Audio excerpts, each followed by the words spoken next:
हम मीनाक्षी ठाकुर स्वीटी यहाँ सब गोटे के प्रणाम करै छी। आइ हम एकटा कजरी लऽ कऽ एलहुँ हन जिनकर रचनाकार छथि श्री डॉक्टर कैलाश कुमार मिश्रा जी। आशा करै छी यहाँ सब गोटे के नीक लागत। आओ सुनल जाय कजरी। मेघक बुन्न झमाझम झहरै कतेक शोभन गर लागना। बदरा उमड़ी घुमरी झहरावे मोर मुदित भेल नाचना।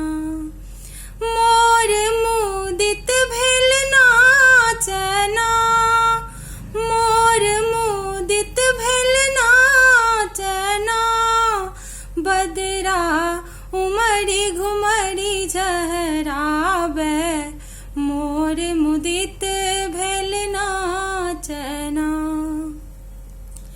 बन उपवन सब सुरभित कोयली गीतो गाबना।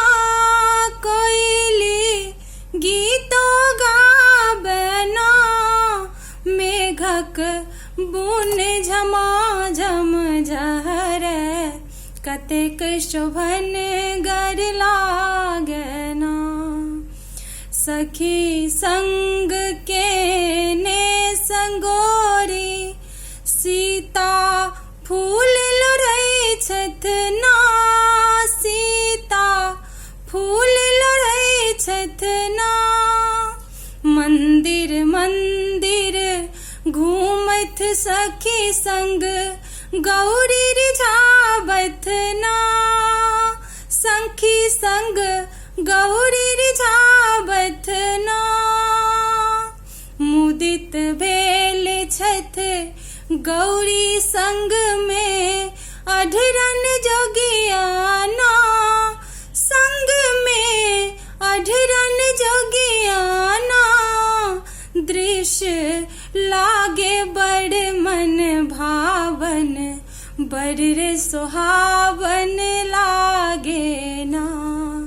मेघक बुन्न झमाझम झहरै कतेक शोभन गर लागे ना।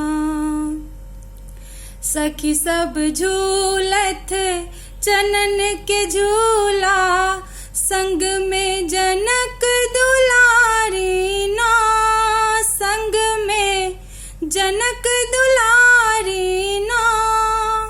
रुन झुन डेग बढ़ावथ सीता प्यारी ना। सखी है सीता प्यारी ना।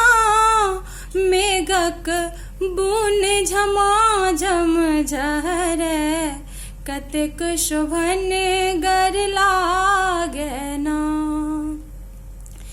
दादुर डाकै प्रेमक भाषा बिरहन के अभिलाषा ना। बिरहन के अभिलाषा ना। धेलक गामक डेग विदेशिया मिथिला धाम बजाबै ना। मिथिला धाम बजाबै ना। मंगल बनी के फुलवारी में लागल कदम के डारी ना। मंगल बनी के फुलवारी में लागल कदम के डारी ना। लागल कदम के डारी ना। लागल कदम के डारी ना। मेघक बुन्न झमाझम झहरै कतेक शोभन गर लागना। ताहि चढ़ी झूला सीता झूलथ। ताहि चढ़ी झूला सीता झूलथ। संग में सब सुकुमारी ना। संग में सब सुकुमारी ना। गीतक बोल बर रे पियर गर भाषा रसगर लागे ना, गीतक बोल बर रे पियर गर, भाषा रसगर लागे ना, भाषा रसगर लागे ना, भाषा रसगर लागे ना, बदरा उमड़ी घुमड़ी झहराबे, कतेक शोभन गर लागे ना।